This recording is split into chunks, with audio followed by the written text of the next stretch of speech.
Ciao, sono Riccardo, skate da un sacco di tempo, però diciamo che il ragazzo ha le potenzialità ma non si applica.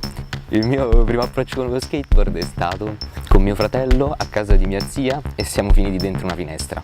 Ho rincominciato dopo un po' con un pochino di street a rompermi le caviglie con gli ollie sul marciapiede di casa e mi annoiavo da solo. Fino a che un giorno tale Azzurra Felici mi porta a un evento di longboard a Roma. Ho 23 anni, sono una studentessa alla Sapienza, faccio skate da 3 anni. Un'amica mi ha presentato questo sport, sembrava una cosa così distante da me, eppure quando ci ho messo i piedi sopra per la prima volta è stato wow.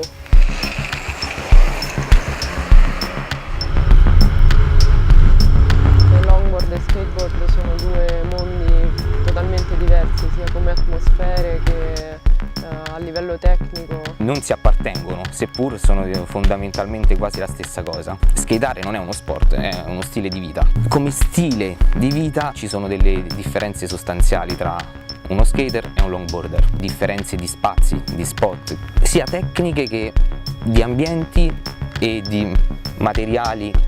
Ma alla fine ciò che conta è come sai sfruttare la tavola di legno che hai sotto i piedi, quindi la differenza, la demarcazione è relativa. Siamo inequivocabilmente vincolati a una tavola con 4 rotelle, ti fa guardare la realtà con occhi diversi e questo è un qualcosa che ti dirà sempre sia un longboarder che uno skater. All'inizio non lo comprendevo, tuttora non ne comprendo alcuni aspetti che vengono esasperati da alcune persone. Giro un sacco e mi interessa solo girare con altra gente, quindi tutto ciò che ci passa nel mezzo è marginale. Alla base c'era soltanto la voglia di divertirsi, di skateare in tanti perché è figo, perché è divertente, perché più siamo più ci divertiamo. Anch'io mi sono ritrovata dalla parte di quelli che talvolta ho criticato, che alcune strade necessitano di competenze specifiche per essere affrontate e dunque viene meno quella volontà di includere chiunque sugli spot. Ci tengo a trasmettere la cultura del longboard in una certa maniera e vorrei che in quanto local mi si vedesse un qualcuno intento a preservare i propri spot. Il possesso delle strade non ce l'ha nessuno, però c'è un localismo positivo, poiché ci si allena in strade aperte al traffico il rischio è alto, insomma. Siamo dei fuorilegge al riguardo, il codice della strada non prevede che noi facciamo ciò che facciamo. Posso dire con certezza che c'è un bel gradiente di tolleranza attraversando la nostra penisola da nord a sud.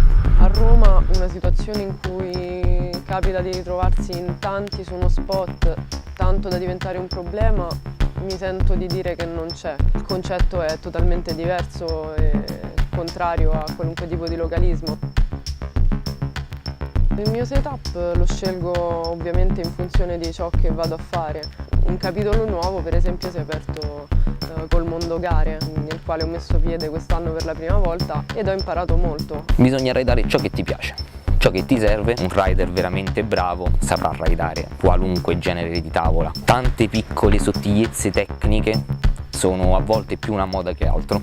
Si deve fare economia anche dietro a queste cose, se no il mondo non gira.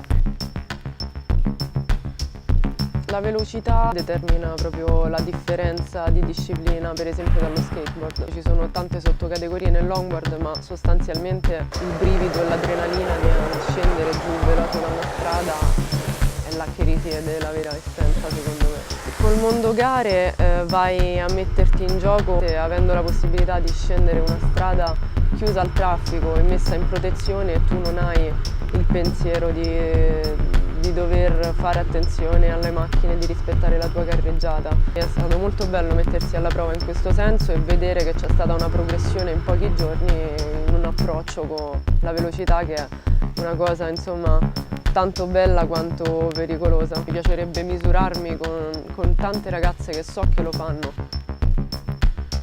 Lo stile nel longboard ti direi che è essenziale. Stile e tecnica sono due aspetti complementari, indissolubili. Ogni discesa non sarà mai uguale a quella prima. Lo stato d'animo con il quale ridi influisce direttamente sullo stile che hai quel giorno. Non basta fare una manovra tecnica perfetta. Personalmente a tutto penso tranne che allo stile, semplicemente a non farmi male. Quando hai delle manovre tecniche ben sicure, allora puoi permetterti di preoccuparti di altro. Gli altri